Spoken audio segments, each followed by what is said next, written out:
ചൂട് തുടങ്ങിക്കഴിഞ്ഞാലേ വഴിയോരങ്ങളിലൊക്കെ ഒരു ആശ്വാസം ഉണർത്തുന്ന കാഴ്ച എന്ന് പറയുന്നത് ദേ ഈ ഫ്രൂട്ട്സ് ഒക്കെ ഇങ്ങനെ വിൽക്കാൻ വെച്ചിരിക്കുന്നതാണല്ലേ. ഇപ്പോൾ പിന്നെ വേനൽക്കാലം ആയതുകൊണ്ട് മാങ്ങയും ചക്കയും എല്ലാം ഉണ്ട് കേരളത്തിൽ. ഈ വർഷം വാങ്ങിച്ച ആദ്യത്തെ ചക്കയാണ്. എന്താവുമെന്ന് നമുക്ക് ടേസ്റ്റ് ചെയ്ത് നോക്കാം.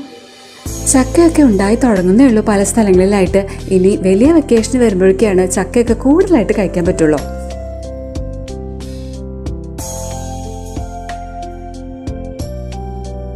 സത്യം പറഞ്ഞാൽ ചക്ക കണ്ടപ്പോൾ വാടി പഴുത്തുന്ന വിചാരിച്ചത്. മുറിച്ചു നോക്കിയപ്പോൾ ഈ ചെറിയ ചുളകളാണെങ്കിലും നല്ല മധുരമുണ്ട് കേട്ടോ.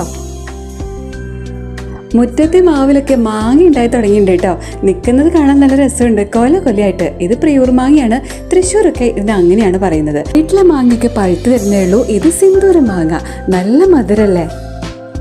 അങ്ങനെ കടുത്ത വേനലിന്റെ ദാഹശമനികളായിട്ടുള്ള ചക്കയും മാങ്ങയും വാട്ടർ മെലനും ഒക്കെ